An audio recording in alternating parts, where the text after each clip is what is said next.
I pressed live. Hopefully it is actually live. I feel like news reporters have it easier because they give you a cue. Yeah, like they have like a countdown person. Like I need that. I need Rachel to be like 3, 2, 1.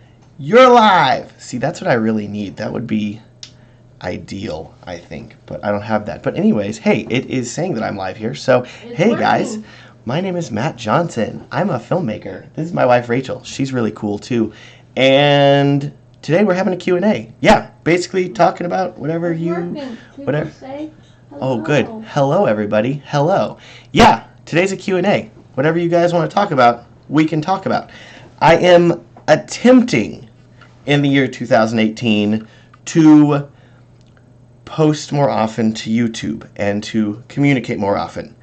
And so part of that is live streams like this. I'm going to be attempting to do a video once per week. In this case, I did not have time to do a video this week because I'm in the middle of wedding season, but I should hopefully be able to have a video out by next week. If not, then you're getting another live stream, and we're just going to keep on going until I have things to do. Oh no, Rachel's covered up by the chat. That is so sad. Do we really need the chat over here? Rachel's so upset right now. I don't need to be in the video. Come on, you're an important part of the video. Oh my goodness. Okay. You're already asking questions. Good. No, that's great. That's what we want here. So I have. It says there's people live. I'm using this new Streamlabs thing, but currently it's telling me that no people are watching up here on the YouTube viewer count. So, you know what? I don't really trust that. So, let's just get rid of that because it doesn't matter. I tried. I'm trying things out here. Whatever. Oh, well. Anyways, let's start talking, guys. Oh, my goodness. Okay, who is here? Dang it. Fedor's here. Cole is here. Robbie's here. Everybody's here. Oh, my goodness. Yes, Don is here. Love you, Don. You're great. Oh, man. Okay, questions are already happening. Oh my goodness, it's happening. Also, Rachel and I are getting over being sick right now, so if I go into a crazy coughing fit, I apologize. But yeah, should be okay. Just pick questions. Okay, picking questions because we're gonna go right into this thing here. Welcome to the Q&A. I am gonna try to mix filmmaking and beard questions, so please also ask beard questions. If I do not answer a question, then just keep asking it, and eventually I will see it, or Rachel will yell at me if you post it multiple times. A7 III? Oh my goodness, yes. That is what I want to talk about right now, actually. Oh my goodness. Thank God. Okay, good. So I really want to talk about the A7 III. This was really kind of an excuse for me just to talk about new cameras. And I'm like, oh, let's do a live stream. But I don't want to say, let's just talk about the A7 III. But I really just want to talk about the A7 III. Oh my goodness. So they're taking basically the A7S II that I love and just cranking up the level of awesomeness, but also cranking down the price, which is ridiculous. My goodness.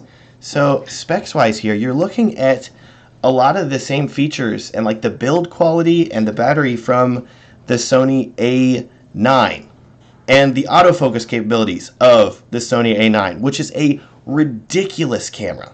And you are getting it in a camera that's $2,000. Plus, you get S-Log3, plus you get nearly the same low light performance as the A7S II, possibly better from some of the videos that I've seen, and it's a camera that's $2,000. I mean, what is the competition doing? There's nothing that's really hitting that price point in terms of those capabilities. Yes, you have the GH5 and it has 10-bit, but it's not a full-frame sensor. Sony is the only company that's doing full-frame sensors like that, and that is insane. And what really excites me about it is that, oh my goodness, what are they going to do with the A7S III? That's supposed to be coming out in April, is what the rumors are saying, around NAB time. So if that comes out, what's going to be better? The A7 III is already knocking it out of the park. So I'm thinking, all right, hopefully 4K 60, hopefully 10-bit, hopefully we'll have an answer to what the GH5 and the GH5S are doing, but it'll be Sony, it'll be full frame, it'll have better low light. My goodness, I'm so excited about this. Okay. A lot of people There's ask my thoughts. About, basic tips of shooting a wedding solo. Oh, good. Okay, listen, I know that, so many of you have asked about shooting weddings solo. Who's texting me here? Okay, family's texting me. I will reply to them later. Anyways, So I know that a ton of you have been asking about shooting weddings solo, and I feel like every single time I do a live stream, there's a lot of you asking, so I'm glad to answer that question. I will say that I started out shooting weddings solo. I shot, oh gosh, I want to say I've shot 5 to 10 weddings solo, especially when I was first starting out. It was, hey, do you want to film our wedding? Yeah, sure. I'll charge you $500. It's just me. No guarantees that you're actually going to get a video that's any good or not, but we'll just kind of just try it out and see how it works. And the cool thing was that it is possible to do it. It is going to be very tiring, though, and what you're going to be missing out on by not having a second shooter is the extra angles that you get that make it easier for you to edit. Because whenever me and Rachel shoot, the way that we shoot together, I'm usually on wider lenses such as a 50 millimeter or like a 24 millimeter, and Rachel is on tighter lenses like an 85 or 135. And so because we're shooting the same thing at the same time from different angles with different focal lengths, it is very easy to cut those shots together in a way that looks really good. What you run into is if you are shooting alone, you only have your one angle. So you're going to be kind of running around a little bit crazier in the sense that, all right, let's get a wide shot. Okay, let's get up really close really quickly and do a tight shot. And then let's run over here and get another shot. And so totally possible to do it, but I would just say be very prepared for the speed that you're going to need to be moving, and you are not going to be able to get as much coverage as two filmmakers, for example. But that said, still totally doable. My recommendation to you is, well, it's pretty similar to like what I would say even for people that are shooting with multiple shooters, and that is do as much preparation ahead of time as possible. Meet with the couple, get to know them, get the schedule, get the revised schedule, get the 5th revised schedule, because there will be that many revisions, believe me. And you need to know every single detail that's going to be happening. And so you need to have that in your mind ahead of time so you're not just running around like a chicken with your head cut off whenever they are saying, oh, hey, we're doing the first look now. And you're like, the first look? What first look? I didn't know we were doing a first look. I've had that happen to me before. It's crazy. So by you preparing ahead of time and knowing, you're going to be able to handle the situation a lot better, especially if it's just you. My recommendation. There's a tip. A lot of people are talking about like general marketing. Like what should you do to market yourself? Okay. What should you do? Okay, so general marketing. Rachel's like taking notes over here and stuff. Rachel's so pro. How many questions? Oh my goodness. The same, and they get a check. Rachel's pro here. Oh my gosh. I will say, as far as like general marketing goes, what we have found works best for us, and I'm gonna give Tyler Harrington and his wife a shout out. I don't know if they're in here or not. They did a live stream earlier today on Instagram. So if you go follow them, I think it's the Harringtons or at the Harringtons on Instagram. They just did a live stream today, so it should still be up if you want to check it out. All about, I believe it was about marketing and personality and stuff like that on Instagram. I think that's what it was. Maybe I'm crazy. Anyways, they have done some really, really great stuff about marketing. And one thing that they are pushing that I fully agree with is you need to exude your own personality.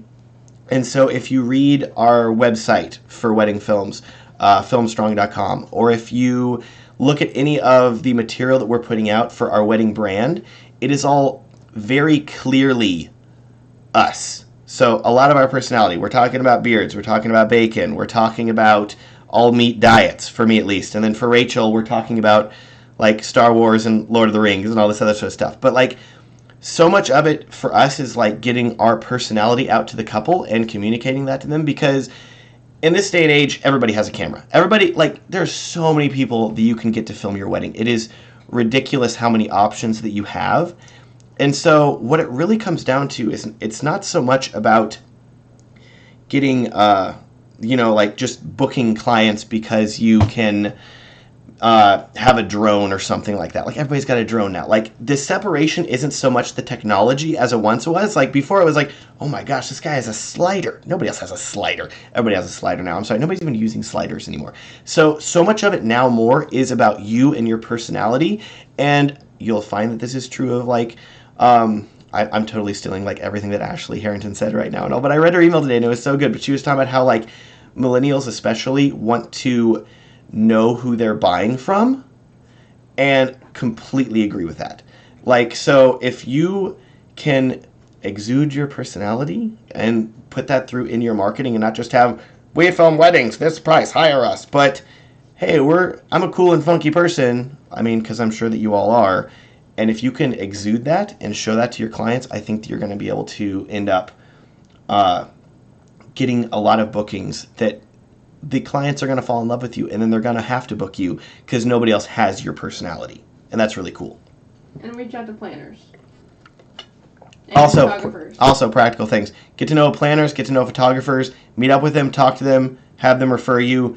A good portion of our referrals for weddings come from photographers that we know and work with and love, and wedding planners that are like, hey, you're good. Do you want to hire this good person? Okay, great. Tyler's like, we're fancy. We're gonna go on We're gonna go live on our YouTube channel soon. Oh, good. Okay. See, Tyler's here now. Yes. It better be live. Oh man. People are asking what kind of beard products do you use? Oh my goodness, beard products. Yes. Finally, the important questions are being asked. Oh my goodness, guys. I gotta tell you here, if you want to grow your beard, be really lazy. First of all, just quit shaving. That's what I did. It works wonders. Secondly, you have a ton of beard products out there. Everybody and their mother's making a beard product. Go on Etsy. There are 8,000 different oils for you to choose from, and they're all pretty darn similar. Don't stress too much about that.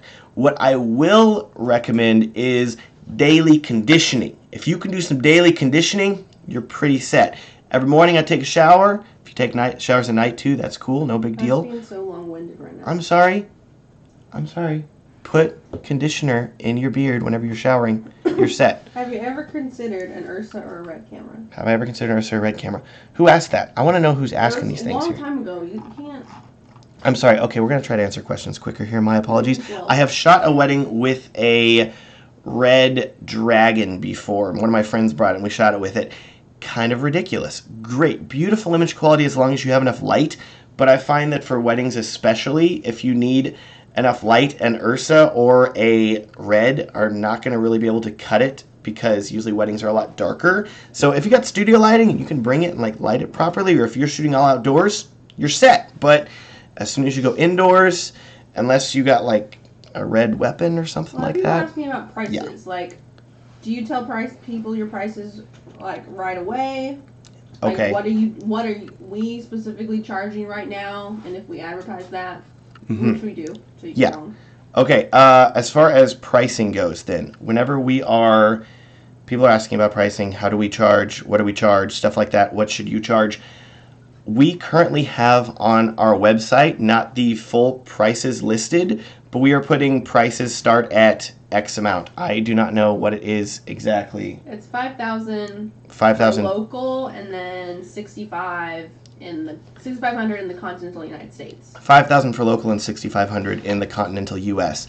And so what we found is that by putting the prices, at least the starting at, on the website, because if you go into pricing on your website, it's going to get quite detailed and convoluted whenever you start adding different packages and different options. People are going to get kind of overwhelmed with that. So just having a pricing start at on your site is going to have a lot of the more budget conscientious clients that come to look at you. They're going to say, oh, I can't afford that. Okay, well then I will look at someone else. And so that kind of helps you from having to have the awkward email conversation to somebody being like, hey, can you film my wedding? And you're like, yeah, sure, here's all our details. And they're like, oh, my budget's $200. And you're like, oh, okay, I'm sorry.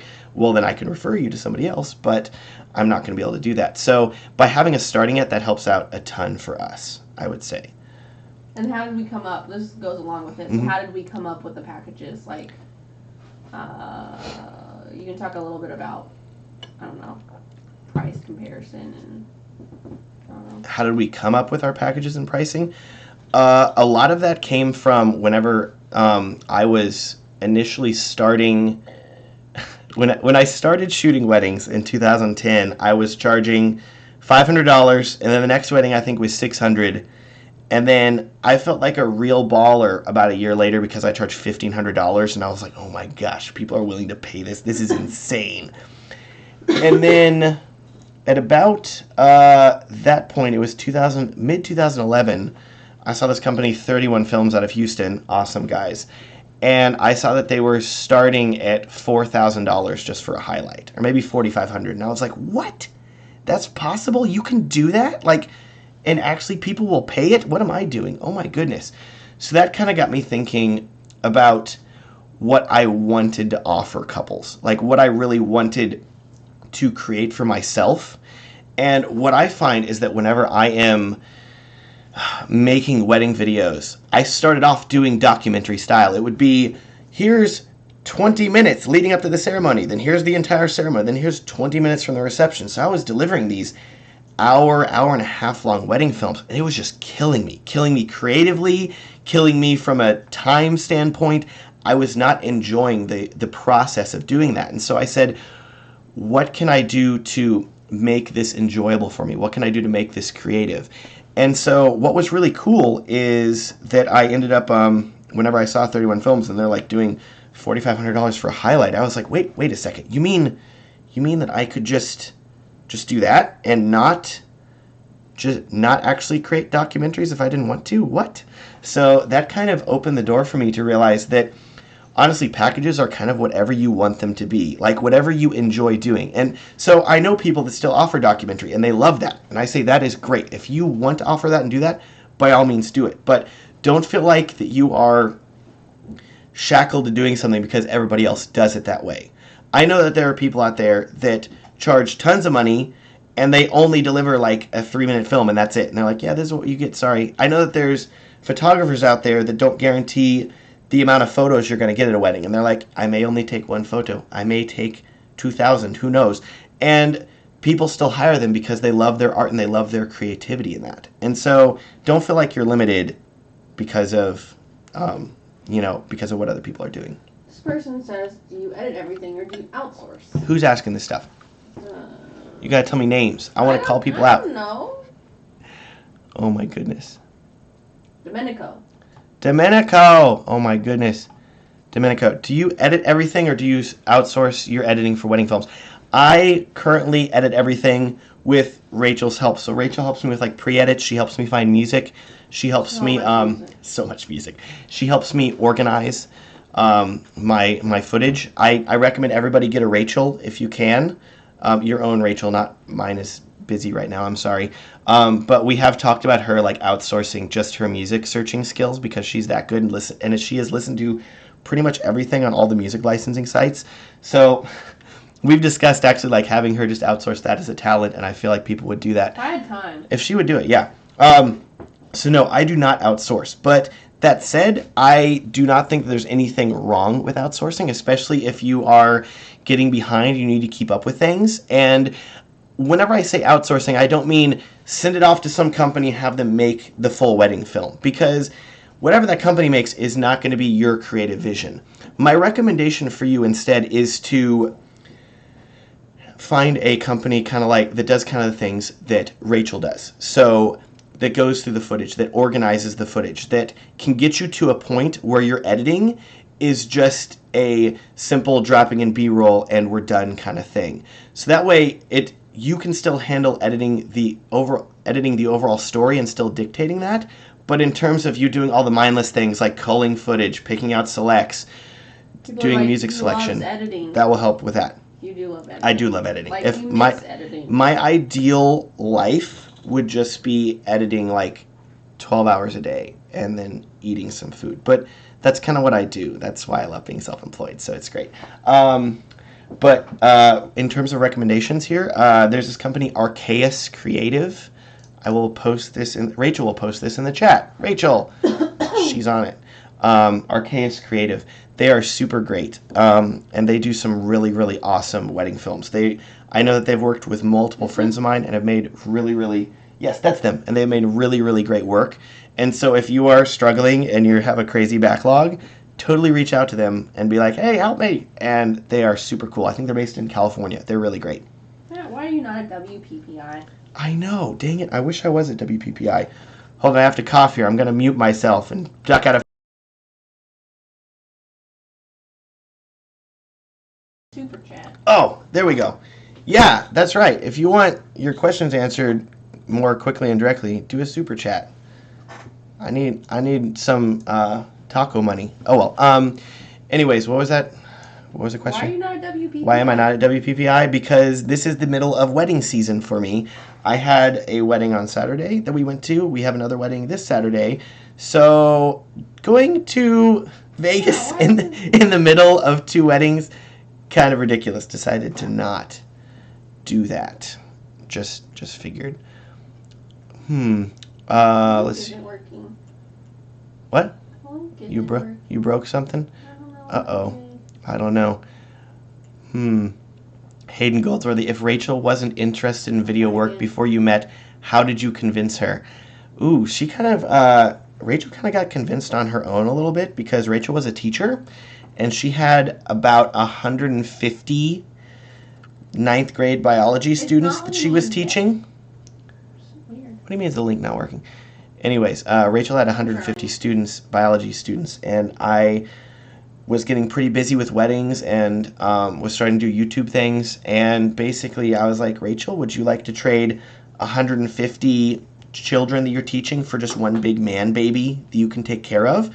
And she said, yes, that sounds great. And I said, yes. So I still think that I'm probably equivalent to like 80 children probably to take care of, but she's up for the challenge and she's really great.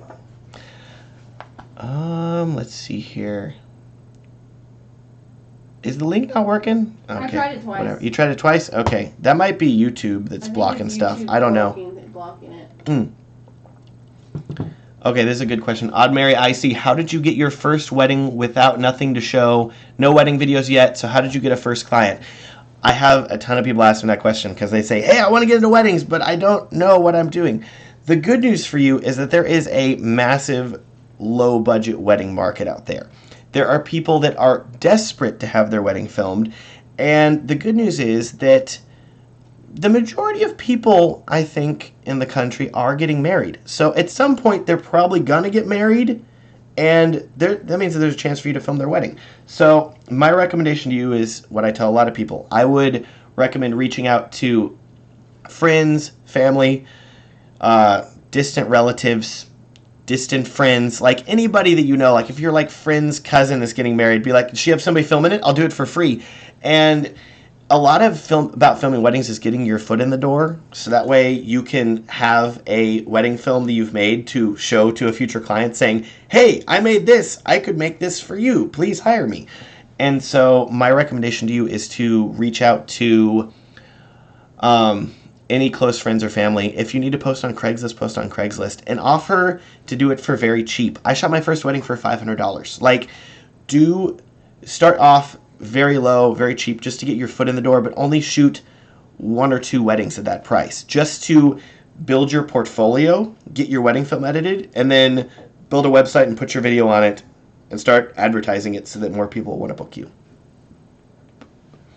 A lot of people are asking if you're staying with the A7S II or the A7 III. Ooh, that's tough. That's or good. GH5. Let's turn around too. Okay. A lot of people are asking here about what camera situation. What am I using right now? Okay, so currently we have 2 A7S IIs. That was for the thumbnail I did for this video. Love these. Absolutely love them. Still shoot with them all the time. We did shoot one wedding with a GH5 and did quite enjoy it, but I made a 50-minute video about that, about why we didn't use it, why we aren't using it now. So you can watch that if you want to. But there's the winds of change are rapidly moving here. You have a lot of options now. You have the GH5, the GH5S, the A7 III that was announced yesterday. You have the A7R III. You have the A9. Don't shoot the A9. Beautiful camera, but it overheats. And then you also have the rumored A7S III coming out in April. My recommendation to you is, if you have the budget and you have a decent camera right now that you like shooting with, wait until April. Don't buy a new camera right now. Wait to see how good the A7S III is. I would expect it to be probably $3,000 to $3,500. $3,000 to $3,500. If you know that you do not have $3,000 to $3,500 for an A7S II, if your budget's closer to $2,000, buy an A7 III. I think it's a fantastic camera. Like, from the footage that I've seen so far, from the specs that I've seen, it is a killer camera. You were talking about the GH5S too. Yes. Okay, and then there's the GH5S, which I would say that if you are already in the micro four thirds lens world, so if you already have been shooting with micro four thirds cameras and lenses, then I would probably heavily consider the GH5S, even though it does not have in-body image stabilization, which so many people are upset about. It really is a bummer. So that's something to keep in mind too. I think that there's like 3 Canon people. Okay, and then there's the Canon people. Team Canon. Yeah, Tyler's yelling about the C100. I am Jay Hill, Team Canon. We're just not for that. Matt Shamlu, I'm a C100 user. Love it, just hate the size.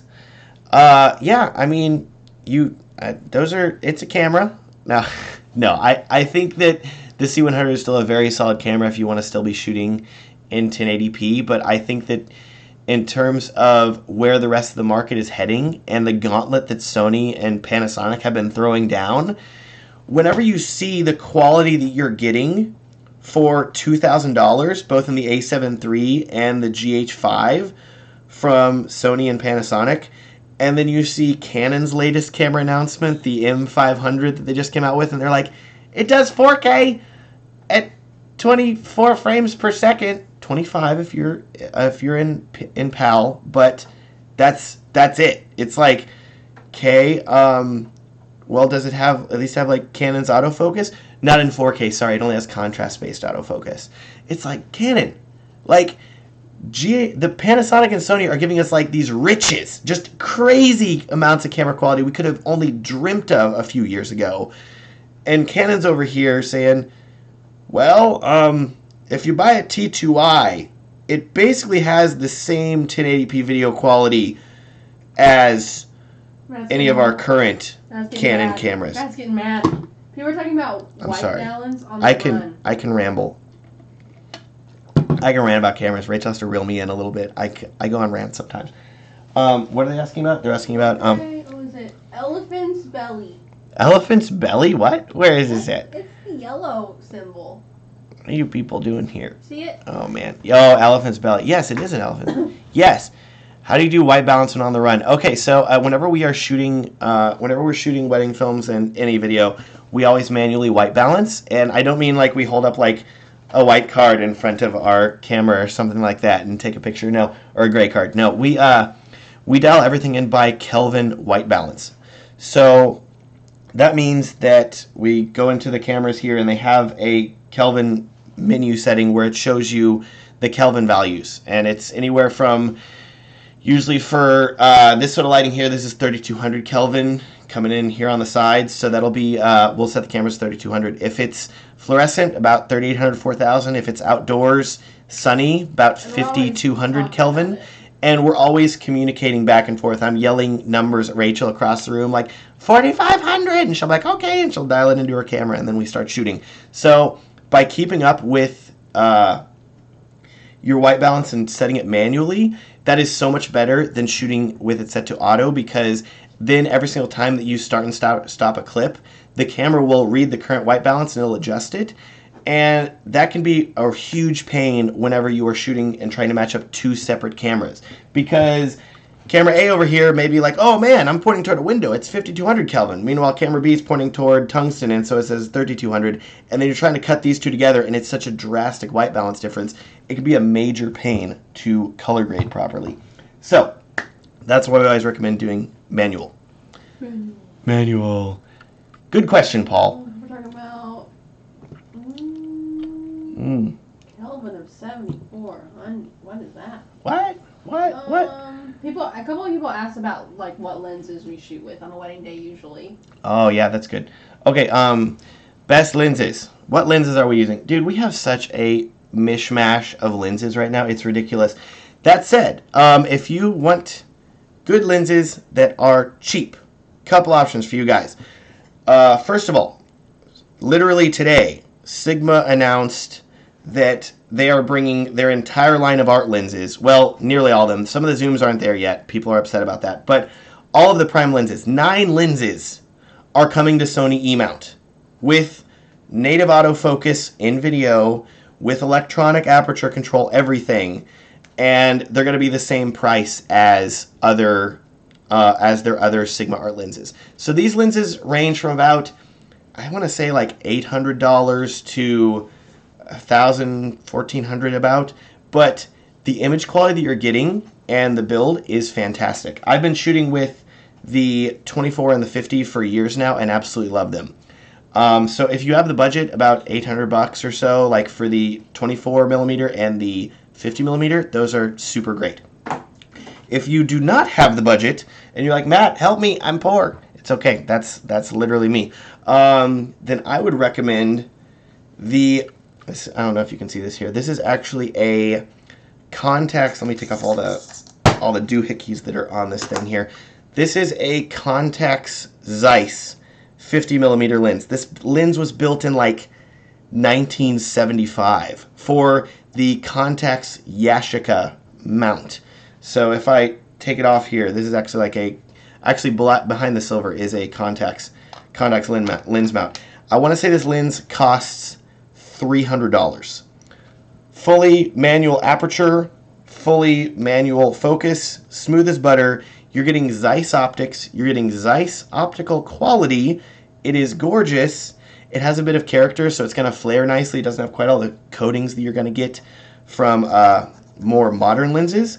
But in terms of image quality and sharpness for the price, it's like $300. Oh my gosh, it's completely worth it. I love this lens. They have a 50 millimeter 1.4. That's what this one is.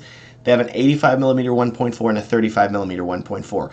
All of them range from $300 to $500 on eBay. Highly recommend these lenses.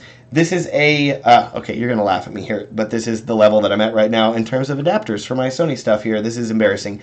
This is as I said, is a Contax mount that I have this is a silver bit, is a Canon adapter that I have going into a Canon mount into my E-mount camera. So yes, I have two adapters on this lens. Okay, I bought it. It came with the Canon lens adapter. I just put it on there.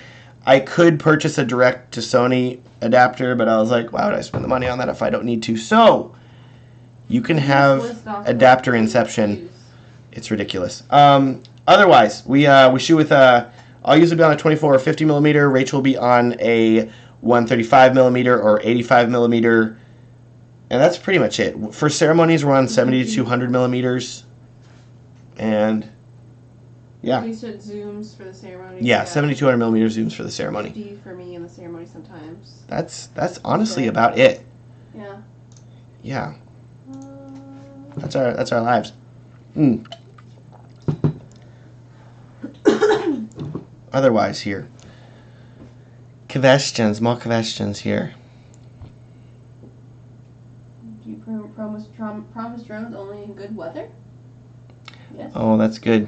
That's really good. How do you deal with Grazi asked, how do you deal with bad weather for drone shots? Do you promise them only in case of good weather? We don't promise. We don't ever promise that we'll use a drone. We do offer drones on our marketing, on our material. We say, hey, we will fly a drone at your wedding. But if you read all the fine print, listed on the contract, listed on all the paperwork, and what we tell the couple before meeting with them is the drone is contingent on the weather and on FAA restrictions. So if there's an airport nearby that's a class B or C airport and we do not have permission to fly there, or if there's any other different chart issues, then we'll say, I'm sorry, we can't fly there. I actually was looking at air charts for all of our weddings for this year, and 2 of them were not able to fly at the venue because it is too close to an airport. But the other weddings that we have are totally legal, so that's the good news. Let's see here. That was a good question, though. Thank you.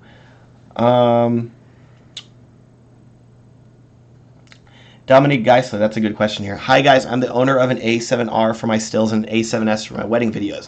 What do you think? Could I replace both with one A7 III? I'm going to say yes.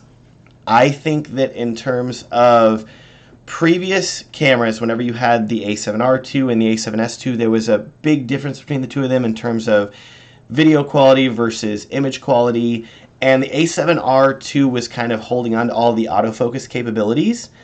But now with the A7 III, you're getting a very similar focusing system to the A9, which is ridiculously incredible. You're getting essentially the same autofocus as the A7R III in the A7 III. And the A7 III is, what, like $1,500 cheaper? $1,000 cheaper? Yes. You're still getting 24 megapixels, so unless you are like doing photo shoots that need to be on massive billboards or something like that and crazily blown up, I think that the A7 III is going to serve you very well from both a photo and a video standpoint. How many weddings are we doing this year? Oh, that's good. Who asked that? Roy. Oh, WhoisMatt. Roy, what's up, man? Glad you're here. We are currently taking, this year we are taking 10 weddings, which is less than we've taken before. I believe the year before we took 15 to 20. Normally we were trying to shoot for about 15 to 20 weddings per year, and that worked out pretty well for us. What's kind of been happening though is I'm trying to make more YouTube videos, and so with a finite amount of creativity time, I said, okay, I need to probably step away from doing quite so many weddings so that I can focus on making fun videos like this. So 10 weddings will still enable us to make enough money to not be living out of our car, and hopefully supplement some of that with it. Like, people call it YouTube money. Like, anybody, people know. Like, whenever you tell people, like, yeah, I make YouTube videos, they're like, oh, do you make YouTube money? You make YouTube money, don't you? It's a thing, okay? I had a door-to-door salesman trying to sell me satellite dishes, and he's like, what do you do, man? I'm like, oh, I make YouTube videos. He's like, you make YouTube money? I'm like, oh my gosh, dude, everybody asks this thing. Yes. So we're taking 10 weddings. I know people that take 20 weddings. I know people that take 200 weddings. Granted, that's Jordan Bunch, and he has a volume brand, and he has like 10 shooters underneath him, so don't take 200 weddings if it's just you. That's ridiculous. I love Hens Powell. Super chat. Just typing super chat does not make it a super chat. You know that, right? Okay, no, I'll still answer your question. I'm at this moment having a problem with hard drive space. I need to shorten the rushes down, cut the fat around them. Ooh, that's good. Well, honestly, like, what are you editing off of? Like, you should ideally be editing off of a external hard drive, and external hard drives are cheap. You can buy a RAID hard drive for about $1,000, and it'll be like, oh, this is 30 terabytes or something like that. I mean, I want to say sorry, I'm bumping things here. I have a boatload of these 4 terabyte drives, and this thing was $115, I think. I just copy footage off of these, so I store footage. I have a lot of these. I store some footage on these whenever I'm not editing it, and then I have a faster RAID SSD drive that I edit off of. So there's definite ways around storage issues. Just, I feel rude saying buy more, but if you buy cheaper storage just to store stuff, and then you buy one faster drive to edit off of, you should be pretty set. We're talking about delivery. Oh, yeah. Where's this here? Big Story Productions. Big Story Productions. Do you give out DVDs/Blu-rays or just digital copies? I will say I think that we have one DVD delivery for this year. Everything else is, they paid. Thank God. Oh man, because we're kind of it's funny. I feel like DVDs were big for a while, and then Blu-ray was supposed to take over, but then not enough people bought Blu-ray players, and nobody really knew how to use it, and so it all just kind of died. And everybody's using Netflix now. Everybody wants to live stream their stuff. Everybody wants to just watch it on their phone without having to deal with physical discs. So what we offer now is digital download, which is always included with everything. So here's your download link. Here's your YouTube or Vimeo link. You can watch your video. And that covers most of like how people want to watch things on their phones or streaming or anything like that. Secondly, we offer a USB drive delivery. So it comes in a cute little box. Do we have boxes? Rachel has boxes. I can show you what we use. They're linked on my kit page. There's a link down in the description if you want to check that out. Here's one of the USB boxes that we use here. So this is like a cute little like wooden box here. Got a little magnetic seal. Has a little wooden USB drive inside. That goes in there. Sometimes we'll put a little thing there to kind of hold it. That goes there like that. This gets shipped off to the client. This company, Photographer Supply Co., will actually do like engraving on these for like $2 more also that has like your logo on it. Our logo's not on this one, but you can do something like that, which is really cool. So these are fantastic. I want to say the box and USB drive both are like $15 total. So we just buy a buttload of these and send these off, put the wedding film on it, send it off to couples, because sometimes people want like a physical version of things. Sorry, Rachel wants to rewrap this here. There you go. Very important. A lot of people asked about... Got a cough again. Hold on.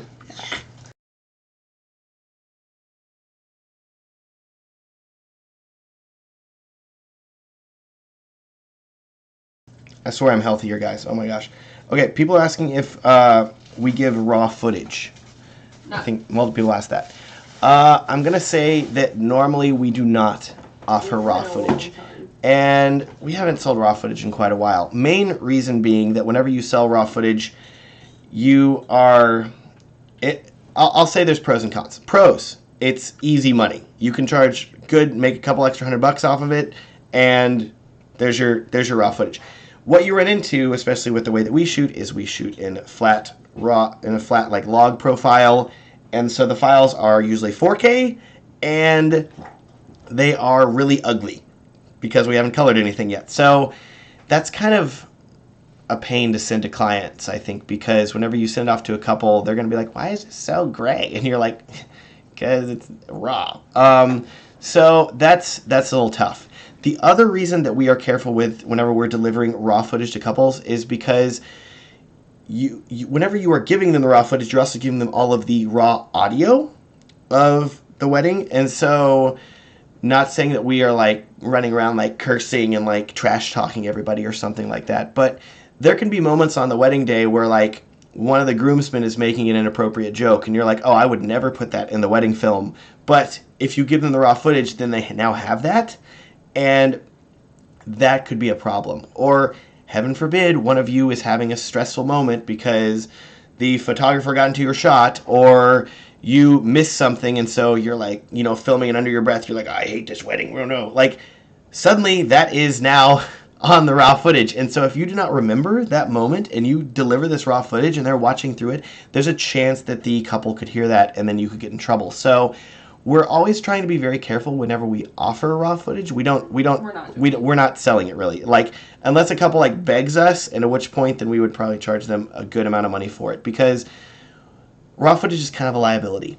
So we're not desperate enough for money in that way for us to offer that. Is that good? Yeah. Yeah, that's Move right. on. Cool. A lot of people are talking about like our intake process, like conversations in the beginning. That was a little while ago, but that's good. That's good. Yes, David and Leslie are having a WhoisMatt date. I love you guys. Oh my goodness. Did the thing spin or did it not spin? I don't know if it might not have popped up yet. We'll give it a second there. Okay, yeah, I saw you guys, David and Leslie, having a WhoisMatt date watching me.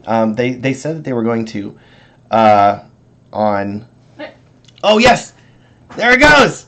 It's happening! Is it working? Yes, it's working! My little animated gift. Guys, I spent like 30 minutes making this little spinny face thing up here, so you're welcome for that. Totally worth it. Hilarious. Oh my gosh. Let's see here. Answers question now. Yeah, I know. Kale Jones coming in hot here, busting ahead of everybody else asking questions. Tips for marketing to a region without much of a wedding film industry. Well, honestly, isn't that like the ideal? Like a lot of clients that don't have other competition, like necessarily that are like wanting wedding that are offering wedding videos. I think that's really cool. Tyler likes my spinning face. Thank you. Yeah. So what I would say is, there's still wedding venues. Yeah. Whenever I was starting out, I was in College Station, Texas, not a very big town, and so there was not a ton of weddings there. I was going to bigger cities to book weddings and things like that.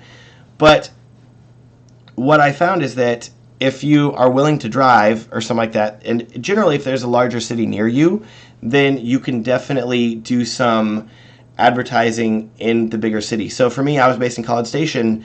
Houston, like fourth largest city in the country, was only an hour and a half drive away from me. So I did a lot of advertising in the Houston area, and it was a bit of a drive, but I was able to book a lot of clients that were down there. So that's a definite thought for you. Otherwise, you can still do Facebook targeted advertisements for very specific people. So you could, for like, not people, but for like locations. So even if you're in a smaller town, a smaller area, you can still do advertising, and I think that'll still work pretty well. And there's still wedding venues. Okay, and Rachel was saying this here. Rachel has a good point.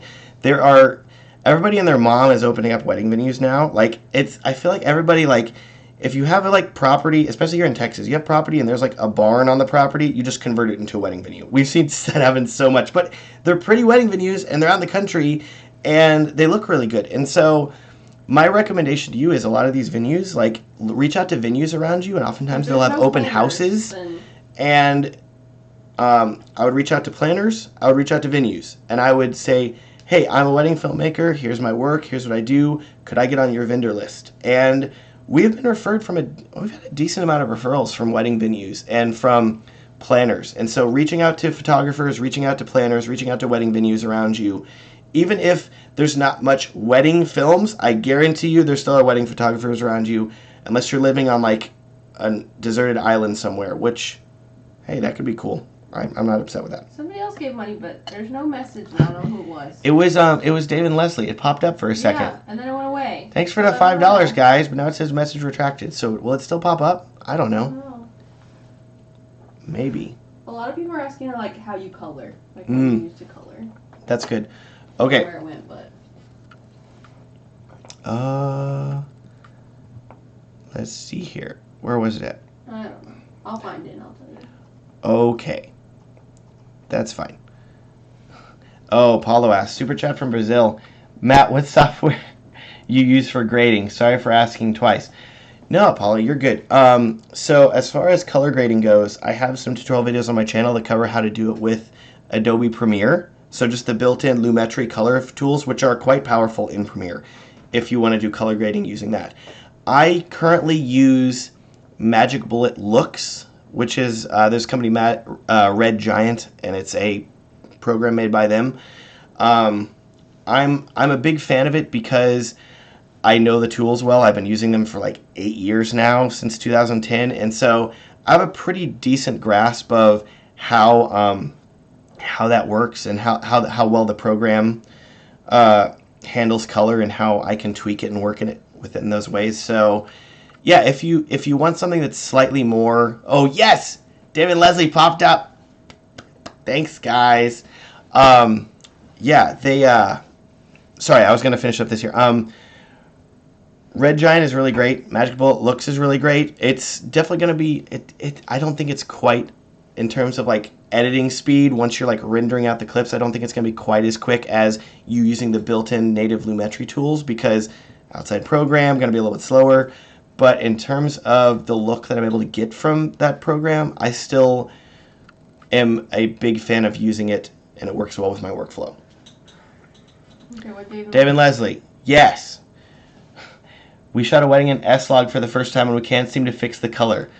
Would a lot work for color grading? By the way, I think I sent $5 accidentally. Yes, you did. I can Venmo you back that $5 if you did it accidentally, or if not, that will go into the Taco Bell fund. Okay, so LUTs for color grading. There are a ton of them, especially if you shot an S-Log. Did you shoot an S-Log 2? Did you shoot an S-Log 3? There will be LUTs for either one of those. There are a ton of companies that are making them. Off the top of my head, Denver Riddle with Color Grading Central has a lot of LUTs that he has created, and I know that he has them specifically for S-Log. Other options include I think it's Dave Miller. He has stuff up on. He has a website, and he has S-Log LUTs. There is IWLTBAP. Like these names, I'm telling you, they're ridiculous. They have some really, really great LUTs as well. So you have a lot of options as far as LUTs go to help you bring your colors back to the point from S-Log to a more usable area. And so yeah, I would highly. I think that'll work out well for you. They said, thumbs up. Tyler says, I feel like eating Taco Bell in Texas is blasphemy.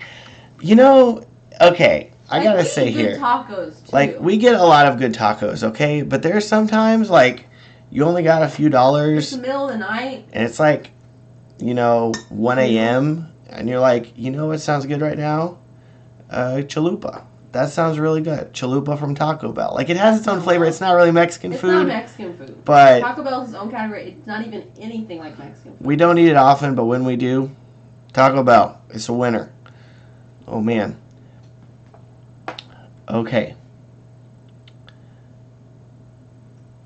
Ryan Hanscom. I like this question here. How much do you try to steer a bride toward the ideas you have, location, etc.? I've been hired by a bride that's going to have the wedding at a courthouse, and it will not look good on film. Oh, man, that's a challenge, right? I can see you, like, at the courthouse going through the metal detector, and you've got, like, light stands and all. You're like, I need to make this look pretty. Oh, my gosh. What I would say about that is, in terms of you influencing a courthouse wedding, I don't know how much influence you're necessarily going to be able to project over the courthouse. I think that may end up being what it is. But I've seen some really well-shot weddings that happened at courthouses because the videographer took the couple out for a shoot right after at a prettier location. So if I was going to shoot a courthouse wedding, which I still have not actually shot one, surprisingly, I would recommend shooting the courthouse as it is. Like, I don't think you're going to have a ton of control over that. And from a budgetary standpoint, I don't think you can get much cheaper than a courthouse. But in terms of in terms of getting ready, I would film the couple getting ready, not at the courthouse, at a prettier area. And then I would take the couple to a prettier area, a park, the beach. Not that we have the beach here in Dallas, but you know what I'm saying here. Like, any place prettier, I would take them there and do prettier shots with them there. So that way, you're not relying on the courthouse moment. You're relying on the other pretty stuff that you have more creative control over. Good. Jeremy Foster loves Taco Bell. See, people are they're like, oh man, the chalupa? Okay, well, Matt's right about that here. See, I was hating, but now, oh man. Oh man. Matt's going to cough again. Hold on. Oh man, I tried to turn off the mic and I didn't. Oh well. Anyways. Ooh. Let's see here. Somebody gave you money. Yes, Ollie There's King the film. spin. $5. Look at the face. Spin. It's spinning. Oh, it's so good. That was so worth making. Oh my goodness. So good. Ollie King, if you actually have a question, you can ask it, or you can just give me money. Do you offer whatever consulting? Yes. Yeah, I do offer personal consulting. WhoisMatt.com/consulting. Rachel posted in the chat. Yes. Andrew Roberson, this is a good question here. Are you guys an LLC? If not, what do you recommend? So, this is a thing of do as I say, not as I do here. Currently still a sole proprietor. Do not hate me, all of you people. I'm sorry. I just never got around to doing it, and I really don't like business things. But everybody that I've ever talked to ever says you should be an LLC because it will provide you with more legal protection if you are ever sued by an unhappy client or couple.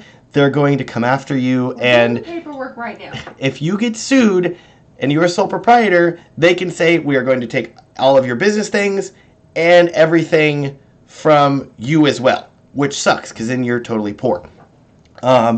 So my recommendation to you is to form an LLC, because whenever you form an LLC, then you have separate protection. So that way you are not, if you get sued, well, if the company gets sued, they can only take assets from the company, not from you. I'm not a lawyer. That's just my understanding of it. We're in the process of getting the paperwork filed literally like last week. So that is happening. Tyler's yelling at me right now. He's like, what is wrong with you? I'm sorry, Tyler, okay? I know that you're up there in Virginia. Tyler is like right next to Washington, D.C., so he has to do everything right. Whenever you're that close to the center of government, you get in trouble more often. We're doing it right now. Oh, man. Oh, let's see here. Luke and Simon, what do you think about converting in ProRes or another intermediate codec before editing? I think that one of the strengths of Premiere is that you do not necessarily need to convert before encoding. It can handle most things, but I find that if you do create proxies, which is what I do, then your footage is going to be edited a lot faster. I am planning on making a video about how I use proxies in the future. I have not done that yet, but it is on the roadmap for future videos for Matt to make. Do not worry. And that's what I would recommend. That's what I recommend you doing, is create proxies for your editing, which is going to make things quicker without being nearly as heavy as transcoding footage. Yes, Paulo Augusto, $5. Spin. What is R? R $5? Is this actually $5 or is it? Is it something else? Is it? I think there might be a transaction fee because there's an R, but that's okay. I get I've received that's always funny because then you have to deal with like the conversion rate and it's always a little crazy. Carlo Timothy, I'm late. You're not that late, man. I'm still here. Quasing Pictures, hello from New Zealand. Hello, yes. Cool. I want to go. Martin Tellinger, still shooting with an A7S II or one upgrade to some new Sony cameras. Still on the A7S II, but the A7 III is really, really nice. And if I didn't believe that the A7S III was coming out in a few months, I would probably buy several A7 IIIs. They're that good. They're really good cameras. Kyle Petiak's going off on LLCs and C Corps. They know more than There's C. Look at this. Look at this wording here. This is crazy. Oh my goodness. Oh, this is good. MLUC production. When you shoot a wedding, do you direct and pose the couple, or do you prefer to capture candid moments? I'm guessing both.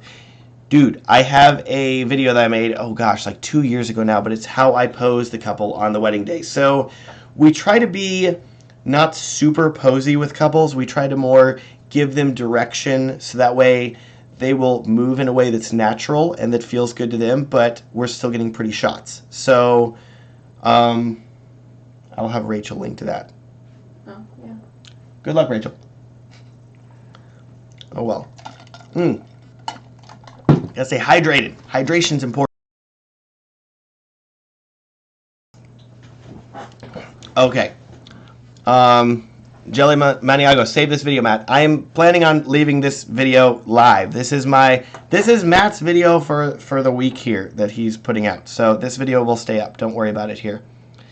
Fernando, our dollars is real, the currency of Brazil. Oh, it's Brazilian. That's cool. I love Brazil. My roommate watched a lot of soccer from there before I got married. Let's see here. Universal Film. Hey, Matt, your videos are amazing. One thing I need to know, what camera to buy for weddings, Sony or Lumix? I have $2,000. Ooh, if you got $2,000, dude, that question, like if you asked me a few days ago, I'd probably say GH5. But now the A7 III is out. I'm going to go with A7 III.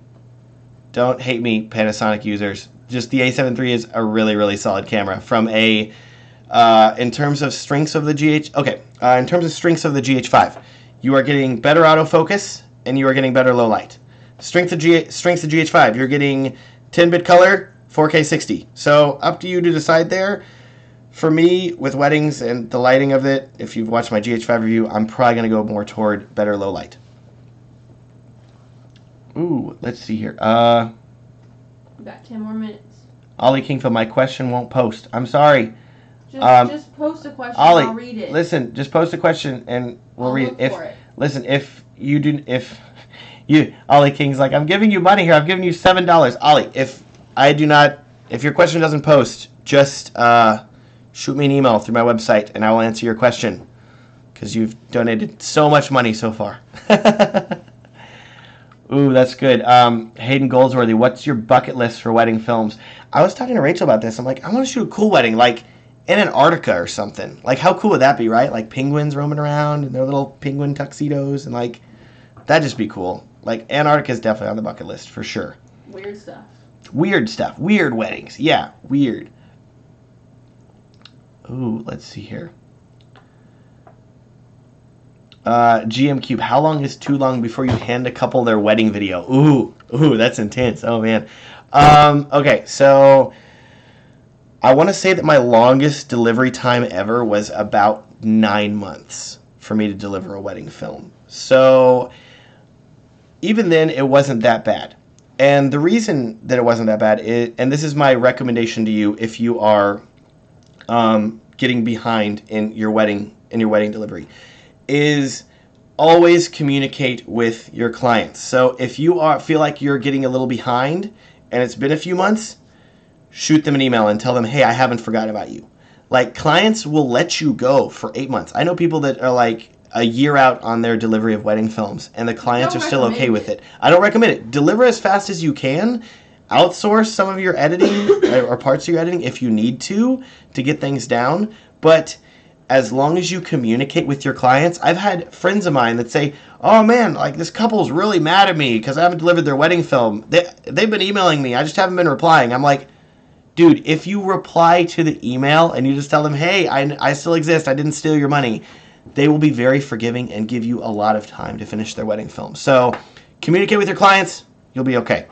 Ollie King, I have this question. Ollie King, yes, here it is. Okay, what tips do you have for a beginning videographer? Prices, marketing, bridging that gap to be a good videographer to a professional videographer. Okay, this is really, really great here.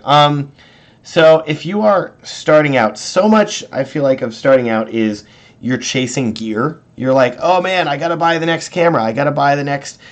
For me, it was, I need a slider. Okay, now I need a glide cam. Okay, I need a light. Like, there's just so much you're chasing in terms of gear.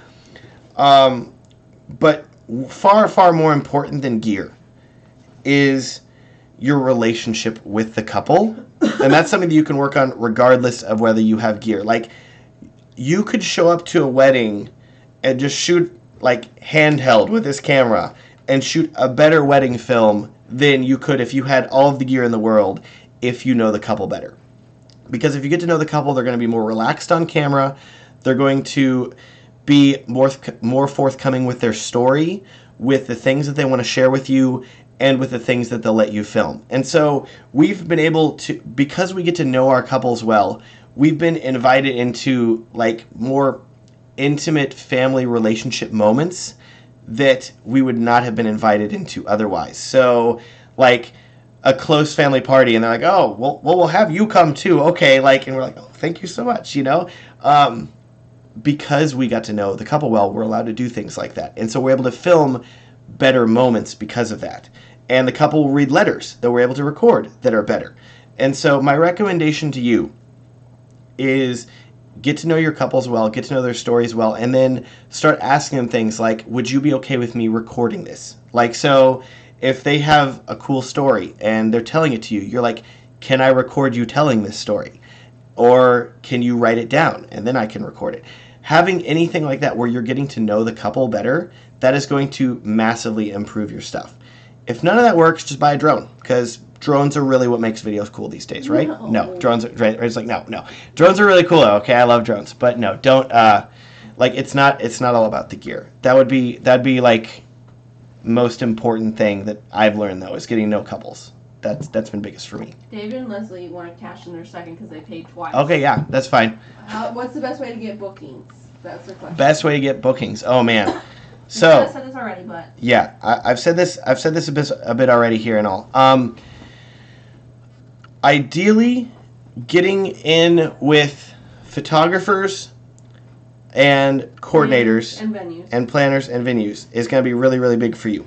One of the biggest things for us, though, even bigger than getting in with that has been getting in with other wedding filmmakers. So we're a part of a video group in Dallas. It's like a private Facebook group that this guy Mark made, and it's completely awesome because it's just other filmmakers in the Dallas area. So wherever you guys are, look up and see if there's a Facebook group for your area, and if not, then create one. And have it be, you know, like wherever you guys are at, videographers group or something like that. And then invite other videographers to join it. And as you get to know more and more people will join. And so the benefit of it is that then you can start posting your leads that you have. So if you are already booked for a wedding date, then post to the group and say, hey, here's a wedding lead for this date, here's the budget, here's the venue, is anybody available? And then you're going to get all these people commenting, I'm available, I'm available, I'm available. And then you can go through and send, whenever you have this bride. They're in Houston. There's a Houston Oh, so you're in group. Houston. Yeah, there's already a Houston group. There's like Texas cinematographers, Houston wedding cinematographers. Yeah. Rachel knows all these. Rachel can send them to you. If you want to work in Dallas, you can add to the Dallas one. Yeah, so we're in Dallas. So the benefit is that if you join these groups, then you're going to start getting these referrals from other videographers where I feel like for a while it was like, oh man, there's competition. Like, oh, I don't want to like, you know, these other videographers. Oh, we're competing. But what it really comes down to is if you are booked for a date and a couple ask you to, if you're available and you're not, it is literally no skin off your back for you to send this couple to another videographer that you know and trust in the Houston area. So by you having this group where you can then post leads and other people can post leads, that has been huge for us because we get a decent amount of referrals from other videographers that say, hey, I'm not available, are you available? And then we meet this couple and we're like, oh my gosh, you're amazing. We're so glad that we were able to get in touch with you. Yeah, and not all the pages are wonderful. Not all the pages are wonderful. But like if you do not find one that works well, make your own. Because that's the benefit of Facebook. Everybody can make their own group. You have to answer Ramon's question. He's asked like 50 times. Ramon, I'm sorry. Oh my goodness. He's asking about contracts. That's what he's contracts. Okay. Ramon's like, please, get a lawyer. Please, contracts. Okay. Yeah. I will preface all this by saying I am not a lawyer at all. So if you want a basic starting point, there's a website and a company called Shake. I believe it's called, I think it's Shake Legal. I'm looking it up right now. Shake by Legal Shield. Free legal agreements. They have an app, and in there they have templates for different agreements that you can make. So templates for a wedding photographer, a wedding videographer. That's where I would at least start. Because that way you have a template, you know, here's some legalese that'll cover me. Here is some stuff that needs to be on a wedding contract. That's where I would start. But I would highly, highly recommend finding a lawyer in your area and talking to them. It won't be mega expensive, but if you could bring your contract in, even if it's like this template contract, to a lawyer and say, I film weddings, here's my contract, will this protect me legally? This is what I want to do, this is what I normally offer. They will, Tyler's saying it here. Like, buy a template contract, have a lawyer customize it for you. Do that. It will not be mega expensive, but the benefit is that you will be covered legally, you will be safe, and it will be very beneficial to you. Look at Tyler's stuff here. The contract shop. See, I didn't even know about that. Look at that. See? Why am I even doing a live stream? Tyler should be doing this live stream. Oh, man. Oh, well. He's great. Ben gave me $2. Yeah, did you have a question? Okay. He did? Later on. What do you use for CRM and tracking income and expenses? Ooh, okay. This is really good. That's his question. Where was that? I wanted to read it. It's a little below. A little below? 3 below his money. Oh, yes. Okay, I see it.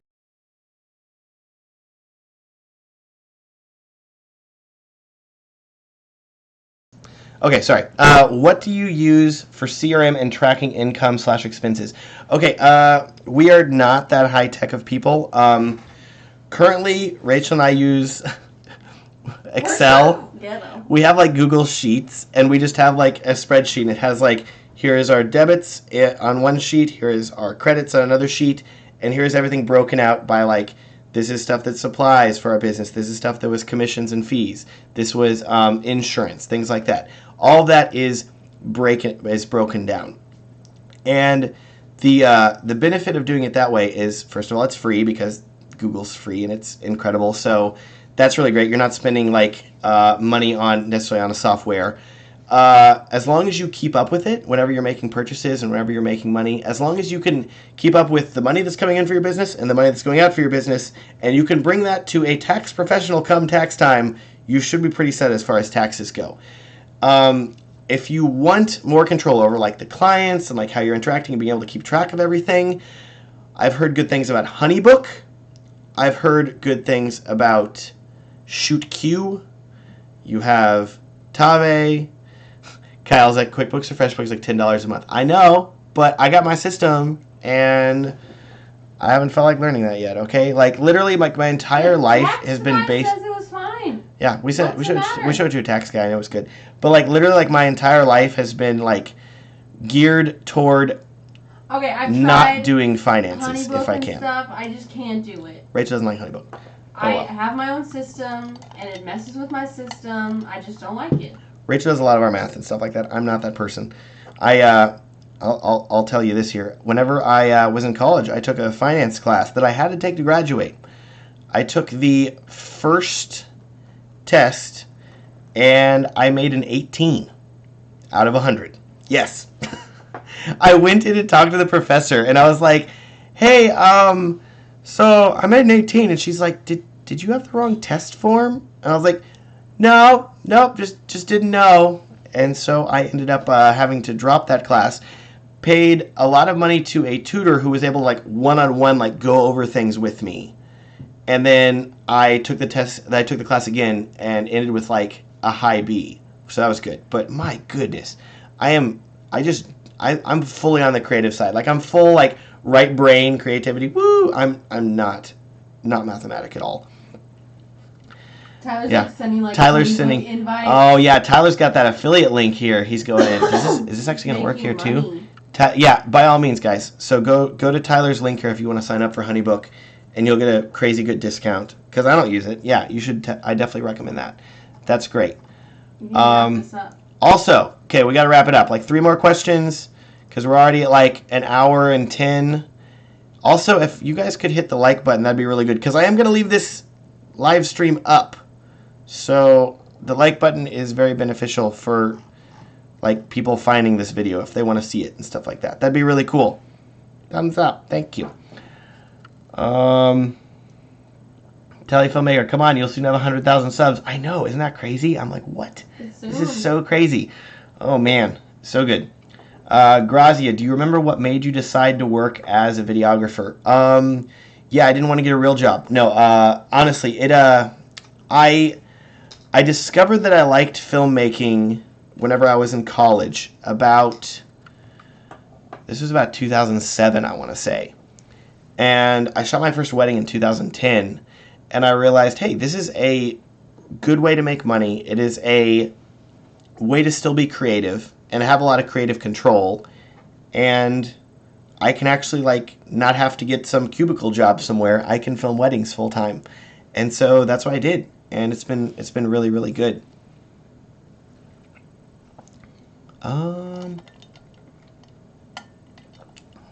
Nick Long, were you homeschooled? No, I was not homeschooled. I did go to a small private school though, so that probably didn't help me much. But then I went to Texas A&M, which is like 60,000 students now. So yeah, big school at the end. Okay, that doesn't count as one of the 3 questions because that was just Rachel's gonna get upset with me. Oh well.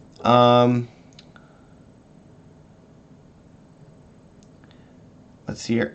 Tristan Wood, how do you feel about shooting for companies that contract you out to shoot weddings? Ooh, that's good. There are a lot of companies that are doing this now. There is, off the top of my head, there's like By Design Films is one of them. I find that the issue with those is if you're a filmmaker just starting out and you want experience and you want to know if you'd even enjoy shooting a wedding, then you can definitely sign up for a company like that and you'll probably have a wedding and you'll be able to shoot it. The reason that I'm not a big fan of those companies from a independent entrepreneurial standpoint is I find that they can come into markets and then take away weddings that a local videographer could be shooting, and they're going to shoot it. And they're still hiring a local person to shoot it, but there's not really much quality control on who they're hiring. So if you go and look at reviews for By Design Films or any of these other companies, what you'll find is that you'll see reviews of people that are like, oh, they didn't actually film my wedding. Like, nobody showed up. And that's terrifying. So if you're starting off, you want the experience, I think it's good. Yes! Ed Hale!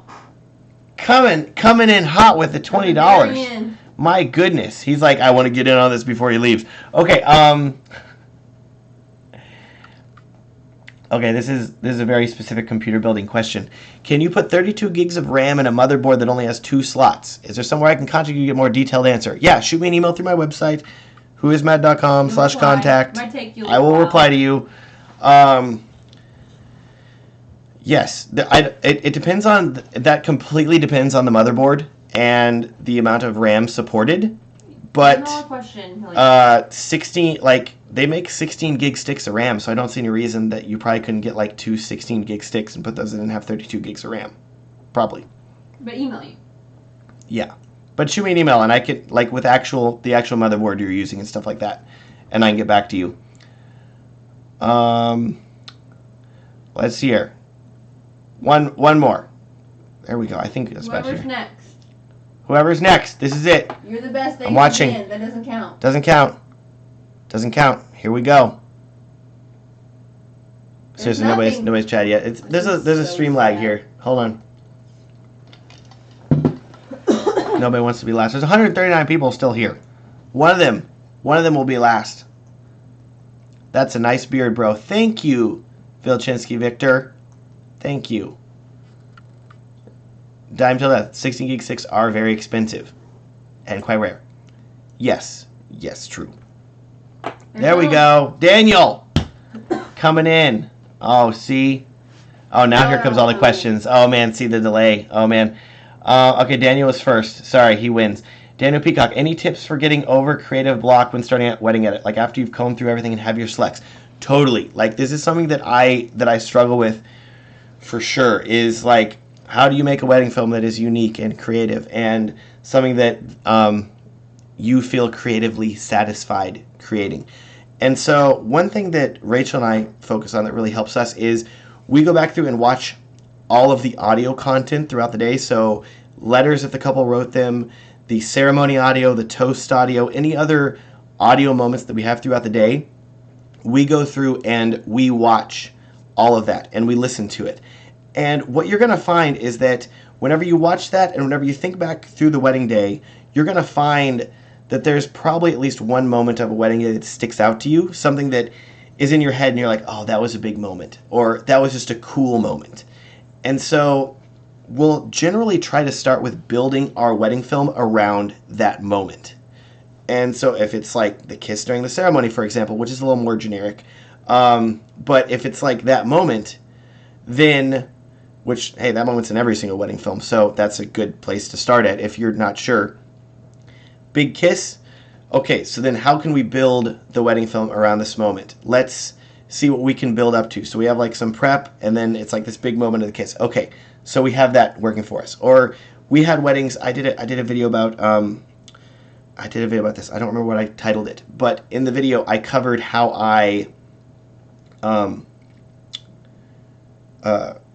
we were shooting my friend Zach and Lindsay's wedding, and there was this big moment of her walking down the aisle, and it was just this beautiful moment of her in slow motion, the sun shining, like Zach's freaking out, like it's just this really, really cool moment. And we said, let's build the video around that. My idea. Rachel's idea. To be clear, Rachel's idea. But very big moment, and so that was the thing that helped us get over any sort of like creative block. We said, oh, let's use this, and it worked out really well.